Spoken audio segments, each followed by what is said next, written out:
So I guess what I wanted to talk about is that there's a lot of views that you can take on blockchain. So you have your cryptocurrencies up there, your native digital assets, your distributed ledger technology. You have the guys who think that crypto is going to overthrow government and lead to nirvana. You have the democratization, that now a lot of people have access to money, to banking, things like that. You have the whole fintech space, invest tech and all that. Obviously all the fun legal things that you're involved with. So there's a lot of legal stuff to be done. A lot of speculation, so that's the meeting that's on tomorrow, is quite speculative. Then I guess the whole environmental. Hi, how are you doing? Hi. The whole environmental topic, that at the moment Bitcoin has some ridiculous energy consumption. So if Bitcoin goes up just a little bit more, like if it stays at 20,000 or 30,000 or 40, 50,000, then I think there will be pretty hard crackdowns on the energy consumption, because it's just, so you can think of it that, so the block reward gets paid every 10 minutes. So at whatever, $10,000 Bitcoin, that's, I think, let's call it $100,000 every 10 minutes, which is basically energy. So if you go 2, 3, 4, 5 times higher, then that's $500,000 every 10 minutes in energy that's being wasted. So I think that there might be a good bit of question marks around that, especially with Paris Agreement and carbon neutrality and all that. So that's going to be a big push on the crypto world. Why is that wasted energy? Well, that's why I said wasted. It's energy that is being used to support a trustless system. But, so I don't know the percentage, so let's say right now let's call it 1% right now. Right now, Bitcoin is 0.1% of world energy usage. But if it goes up 10-fold, 100-fold, when it gets to 1%, 2%, 3% of energy usage globally, somebody's going to push back, I'm pretty sure. So, wasted in the sense of... You have to go green, obviously. What do you mean green? You see power, wind power, you generate the electricity for the miners. Yeah. Instead of hooking up to a coal-fired power plant. And so right now, just Bitcoin. They're looking at it. That's an initiative. That's because you mentioned wasted, and that's one of the reasons it's wasted, because all that energy and power isn't being used except to solve a hash. Yeah. To make a block to build a chain. But it is wasted. It's basically. Well, it's not wasted. I take that back. It's used in a particular manner. So it could well be that the value of it exceeds the cost of it. So in that sense, it's not wasted. But so there's the project that they are making heaters out of ASIC units, so that you actually heat your house. There's a fellow tried it. North Germany, wasn't it? Don't know. And he's heating his house from his mining. Yeah. So, but just to put it in perspective, and I really don't want to get into Bitcoin and crypto and all of that stuff, sure. But just to put it in perspective, right now, Bitcoin uses about 6 terawatt. 6 terawatt per hour. So it's something like 5 to 6 nuclear power plants that Bitcoin is using at the moment. So if we double that, then we're at 12 nuclear power plants, and at some point somebody's going to ask some questions about that. It's the energy consumption of Ireland.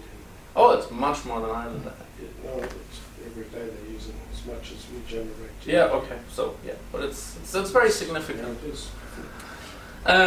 And then we have all the cryptography part, how hash functions and key management and stuff like that, and then we have the whole disintermediation, so that there's a lot of intermediaries that might be replaced with blockchain solutions. So what I wanted to get out of today was to kind of start the conversation, and Aidan is here. He's organizing the Cork Bitcoin, so we will figure out how to maybe take turns or something like that. But so these are all things that we could, in principle, talk about. I don't really want to talk about speculation because that's not particularly interesting. And then there's probably a couple of other fringe things. So we can talk about crypto anarchy, but really, what I really wanted to get a feeling of is kind of how can you use blockchain for practical projects. And so, what is somebody's doing open litter map. He was gonna be here today, but he's doing that for Cork, for finding where litter is, and he has built like a public blockchain around that. So that's pretty interesting. The legal system. Sorry? Oh no, for littering on the floor, like garbage. Cork City Council. Yeah, something like that. So high level overview, I don't know, so 1, 2, 3, maybe I'll just do like a 2-minute summary. Basically, this is kind of what it's all about. So trust and intermediaries, that's what a lot of blockchain things are about. So you have a lot of things where you are trusting somebody implicitly, like you trust your bank, you trust Amazon, you trust the property register, you trust Google, you trust Visa and MasterCard and so on. And these are all intermediaries that in most cases connect two parties and they take whatever 4% cut or something like that. And so that is really in part what blockchain can potentially replace. So if you take Visa, PayPal, MasterCard, eBay, all these things. Hi, how are you doing? Going.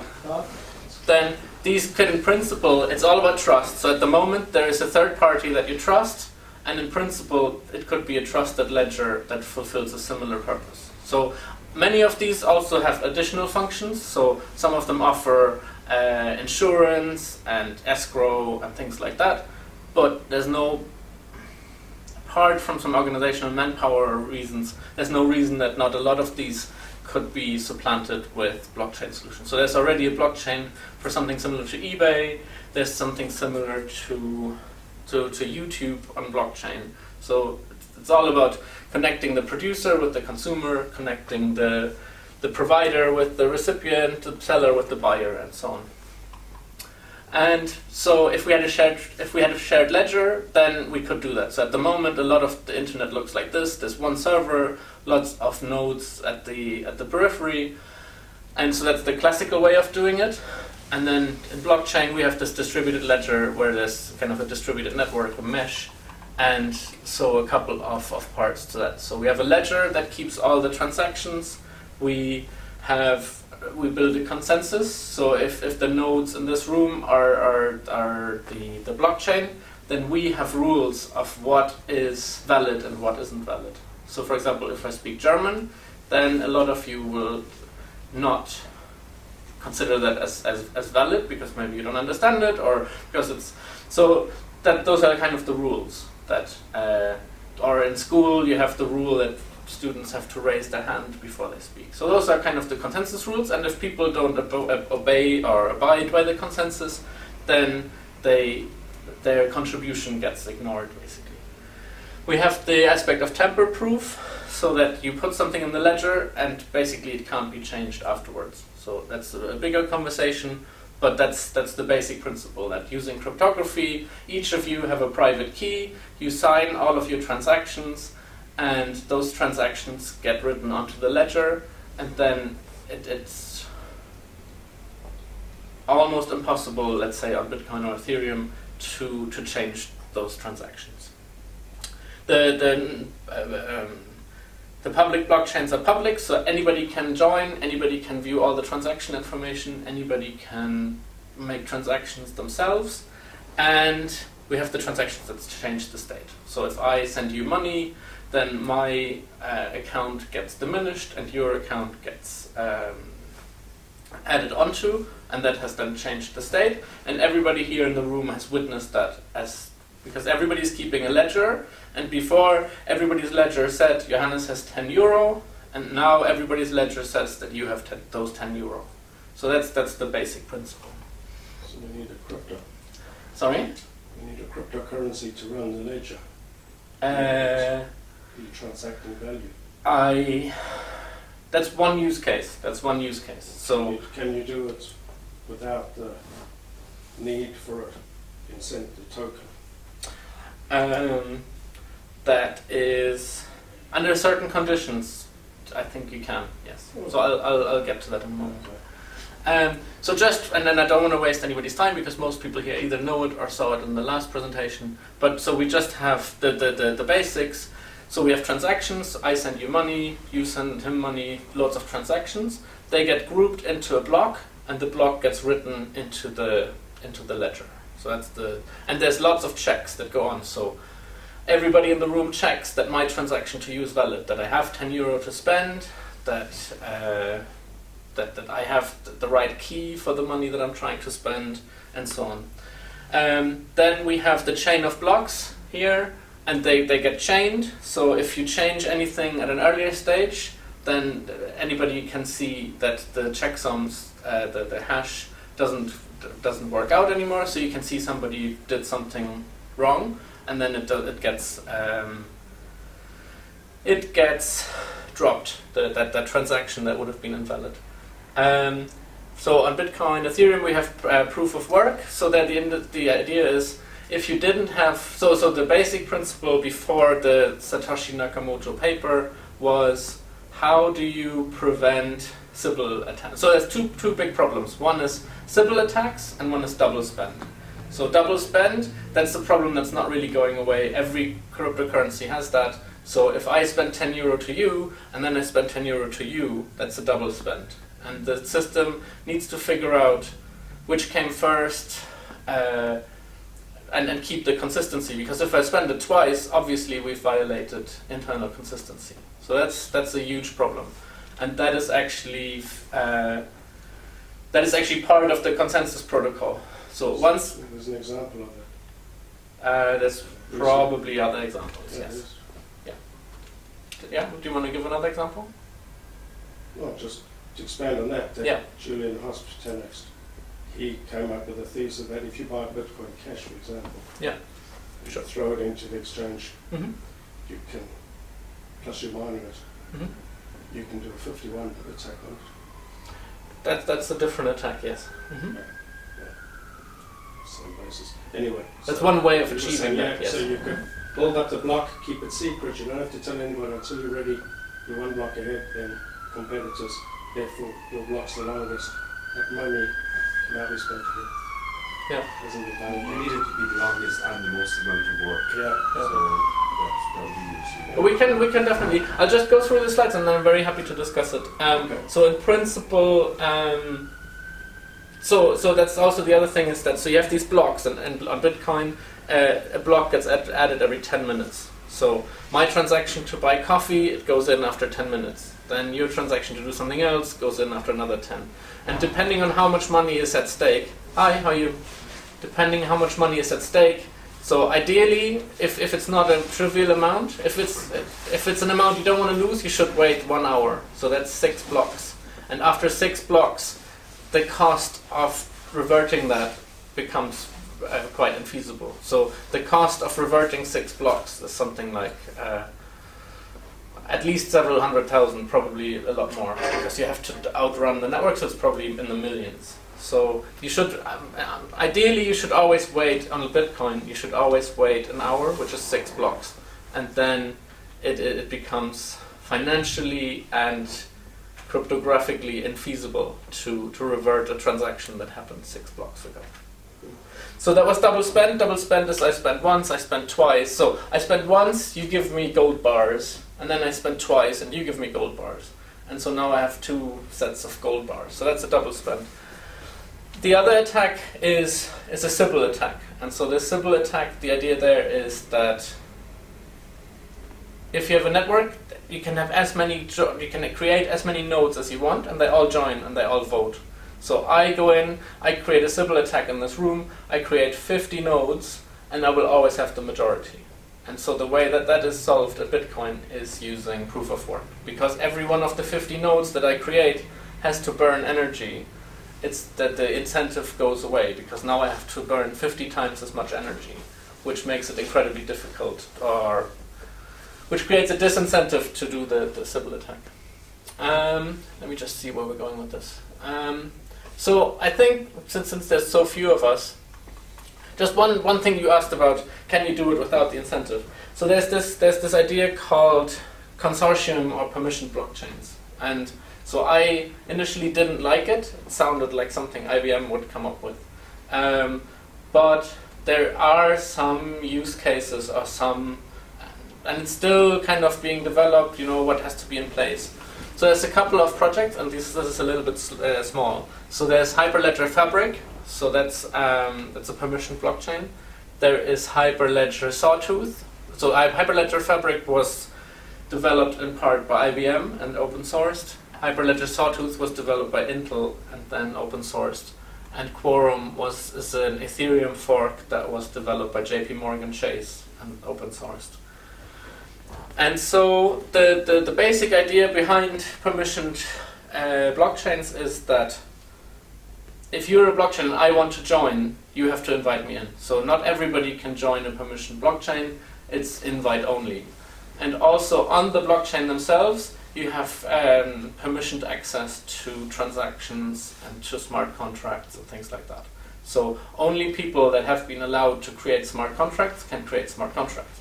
Only the people that have been allowed to see transaction X can see transaction X. So it's a very, very different system, and it's very unfortunate that the same name gets used for both. So I think there's a little bit of a trend to call the permissioned blockchains kind of distributed ledger technology or something like that. They're really quite different things, but I still think it's an interesting thing. So Fabric, Sawtooth, Burrow, and Quorum. Quorum is another Ethereum fork. Yeah, and so there's a couple of interesting things, but they all come back to how do you establish trust? And in the permission networks, you have more or less identified nodes. So I know everybody by name. I know where you live, and then everybody is in the blockchain. So you can't just random people just strolling up and joining. And then in terms of the consensus rules, Fabric at the moment doesn't have much in terms of consensus. In the previous version, they actually had a proper consensus model, but they did a version jump and said, "Oh yeah, we'll drop this consensus thing. Who needs that anyways?" So that's back on the roadmap somewhere. Sawtooth has a really interesting consensus model. It's called proof of elapsed time, and it uses trusted hardware. So it's that TPM, TEE type stuff. So you have the cryptographic chips on the processors on Intel and AMD and so on, and POET uses that to create a fair lottery between nodes. So I think that's a really interesting one. So it's a proof of work. Well, it's a fair lottery that is a little bit like each node. Sorry? Each node is incorporated into that network. So yeah, so as many nodes as you have are incorporated in that network. With permission, obviously. Yes, that's correct. And then whatever data is confidential to whichever party stays that way. I can still be in, but I can't see. Yeah, that's correct. And there's actually some really cool stuff in Fabric. So there's federated channels.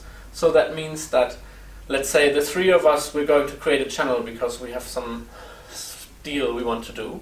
And then only nodes out of the three of us actually do the validation. So no other nodes actually validate. So it's only nodes that are part of this federated channel.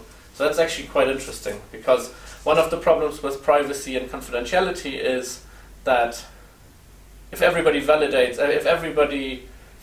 the transaction, everybody can still see, like all the validating nodes can still see stuff. So yeah, so these consortium networks, they used like in banks and trade consortiums and things like that. So somewhere where you need a trusted ledger without trusting one of the parties. So let's say there's 5 banks and they need to do, which actually happens, and they need to do reconciliation of their accounts. So how much money do I owe you? How much do you owe me? How much do I owe you? How much do you owe me? And so Bitcoin has a continuous ledger. Yes. And anybody can go back and look at Yeah. So in the federated case, it's only the people who are part of it who can go back. Yeah. Which is an interesting case, anyways. And then there's Quorum. So that's an Ethereum fork, but they've added some privacy and confidentiality tools to that. So they have ZK Snark, zero knowledge proofs running on that, and also something. It's really weird. It's a little bit like. Sorry? Snarks as well. They do, indeed. And Ethereum is adding it now. Yeah, I just worry about security on this. Because you're not as distributed, you've got more of an attack surface. Distributed what? I mean, can't get much more distributed than Bitcoin and Ethereum. Let's see where Ethereum is in a year or two. Sorry? Let's see where Ethereum is in a year or two. It's going to be awesome. We're all going to be rich. So, yeah, but that's kind of, let me see if I have a slide on that somewhere. Let me see if I can pull that up. Let's take this one here. So that just to compare public and consortium blockchain. So on public blockchain, data is public. On consortium, you can have privacy and confidentiality. So, and so this is a big deal if you're a company and you want to do something on blockchain. So if you only push money around, even if you push money around, there's confidentiality. But like, it's just money. So, you know, like if a bank owes 5 billion, that's bad that other people can see that. But it's you know, it's a big pot with lots of things that went into it. And so it's quite anonymized in a way because it's just the one big number. But if you're a business and you ship around you are UPS and you track all your parcels on the blockchain, then you can see what is the address of the person it went to, what's the weight, how much is it insured for, where is it right now. And so if you're a business, then having everything public doesn't really work for many reasons, for compliance reasons, regulatory reasons. Sure. Every business has this criteria, whatever. So. Yeah, but most businesses are not. Say what's good to give more information out so people are aware. Sure, but most businesses are not willing to make everything public of their operations. Absolutely. Who are their clients? How much do they pay them? What's the pricing? So that's where then, if you're a business and you want to use blockchain, there's kind of a hard split in between. So you kind of have to go on the left side here or on the right. And so there's a few things with ZK Snark, but to be honest, I think that's quite cumbersome from a business perspective. The other thing you can do on a public blockchain is just to store hashes of documents, but then you still have to store the document somewhere else. So it's just convenient. It's a proof of existence, but if somebody conveniently misplaces the document, you only know the hash of it. Track it through the block.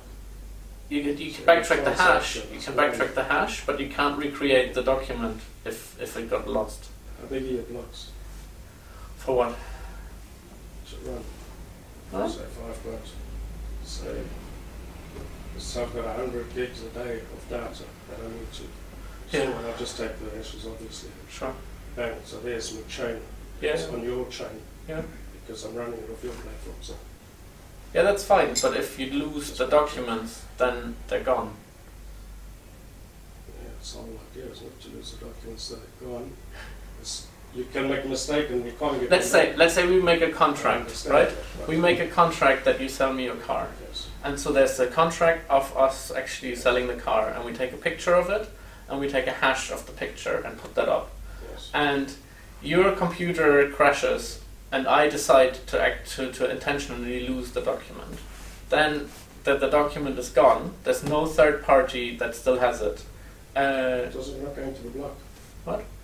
It's our transaction, our car transaction gets put into a block, and then that block gets mined, and then it might just get discarded. If the full contract is on the block, yes. Yeah. But in most cases, you probably will not do that. Even just for GDPR reasons, so data privacy, you can't put your address on and your age and your number plate and stuff like that. You can. You must sometimes, but it's got to be protected, etc. Sure. So just going quickly through it, and then I'd be happy to open it up. So public blockchain, data is public, transactions are public, it's pseudonymous, so most blockchains are not fully anonymous, but they're pseudonymous. So what that means is that, with very few exceptions, if you transact on the blockchain, if you transact on the cryptocurrencies, and you mess up at some point, people can retrace everything that you did. So if you move money from here to there, and then from there to there, and from there to there, and at some point you're going to mess up and combine two transactions that you've done, or go buy a coffee with the money, and then the coffee shop can de-anonymize you. So with most cryptocurrencies, they're not anonymous, they're pseudonymous, which means that it is possible to link, in most cases with most people, it is possible to link back transactions to you. Especially because most people get their cryptocurrencies through exchanges. The exchanges comply with Know Your Customer, so the exchanges know who bought coins, and then you can transfer them as much as you want, but it's still they're still tied to your identity. Anybody can join, anyone can access. You have trustless nodes, so nobody cares if you're in China, if you're in North Korea, if you're on the moon or on the Mars. You just take part and you're one of the nodes, and you have relatively low transactions per second, because all of us have to replicate the ledger, which means that we're all doing the computations, which means that we can do a lot less computations as if we split up the computations and each one of us just did 10%. So public blockchains at the moment, and I think this is probably going to stay the case, are lower transaction speed than other solutions like databases and stuff like that. Consortium blockchains, so you can enable privacy and confidentiality, you can have private channels, you don't have anonymous participants, but you only invite people that you know something about. Because otherwise, if you let anybody in, you have the same problem with the Sybil attacks, that somebody can generate 1 million nodes and they all join, and then they will always have the majority. It's permissioned who can join, it's permissioned who can access anything. You have semi-trusted nodes, so that's actually the big contention about consensus mechanisms. So the assumption is that, let's say there's 5 companies in a consortium. If somebody does something actively malicious and they're a known identified entity, then they'll go to court or to jail or something. So you don't assume that you have like half of your population are just out to misbehave. And you have relatively high transaction, and you can probably be GDPR compliant. So that's kind of it for this part.